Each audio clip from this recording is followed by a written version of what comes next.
कि यदि शिव पर आस्था है तो दुविधा की हर घड़ी में रास्ता है, ये निश्चित है। अगर भगवान देवाधिदेव महादेव पर हमारी आस्था टिकी हुई है, हमारा विश्वास टिका हुआ है, हमारा भरोसा टिका हुआ है, तो जिंदगी में कितनी भी मुश्किलें आ जाएं, हर मुश्किल में रास्ता मिल ही जाए। पर आपकी आस्था को डिगना नहीं चाहिए, आपके विश्वास को डिगना नहीं चाहिए। यदि आस्था है तो फिर रास्ता भी है। जहां व्यक्ति की आस्था समाप्त हो जाती है, परमात्मा पे से विश्वास हट जाता है, तो फिर कोई रास्ते नजर नहीं आते।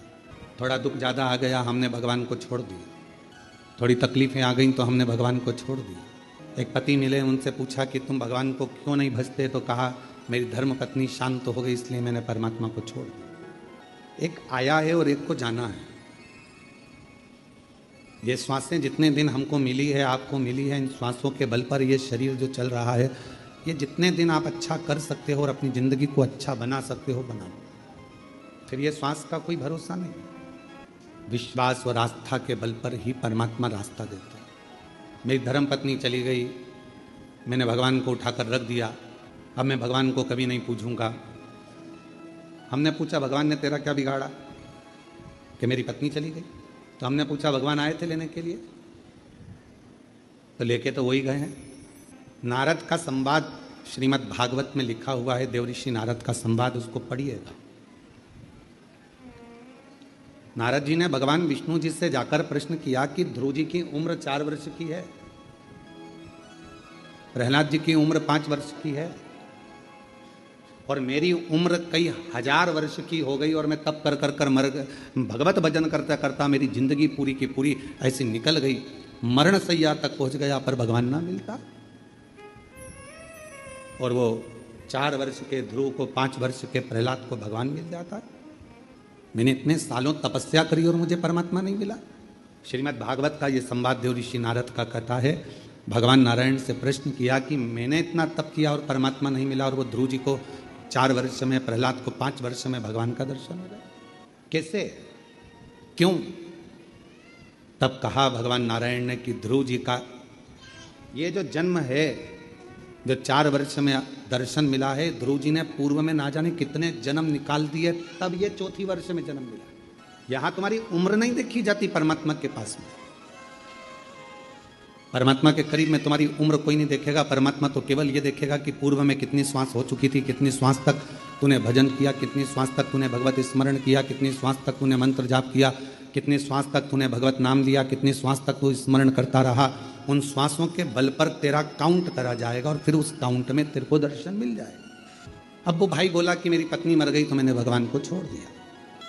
हमने कहा भगवान कोई दूसरा रास्ता निकालेगा। तुम कितने वर्ष के हो? कहा 40 वर्ष का। मैंने कहा इतने अवस्था में तुम अपनी हिम्मत को हार दिए, परमात्मा को छोड़ दिए। अपने भीतर एक आस्था और प्रकट करो, अपने भीतर परमात्मा के प्रति भाव प्रकट करो। उसने फिर भगवान की अविरल भक्ति को करना प्रारंभ करा, भजन करना प्रारंभ करा, और वो व्यक्ति हमको 2-3 साल तक नहीं दिखा। 2-3 साल के बाद वो व्यक्ति फिर दिखा, तो हमने फिर पूछा क्यों भाई, अब कैसे हो? शिव जी को जल चढ़ाते हो?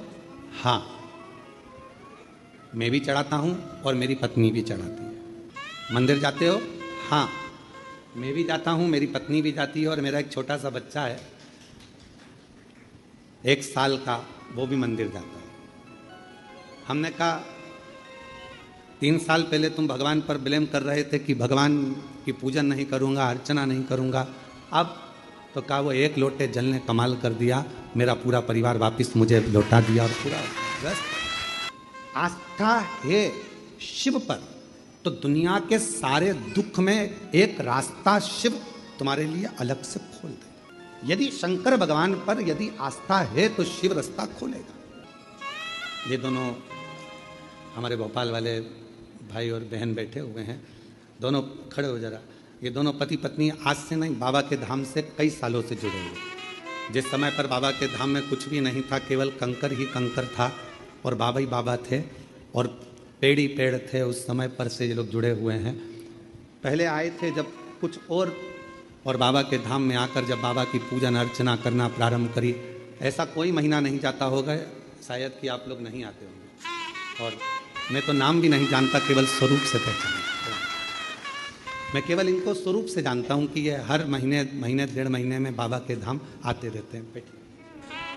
शिव कृपा, शंभू की कृपा, करुणा, उनकी उदारता, उनकी दया क्या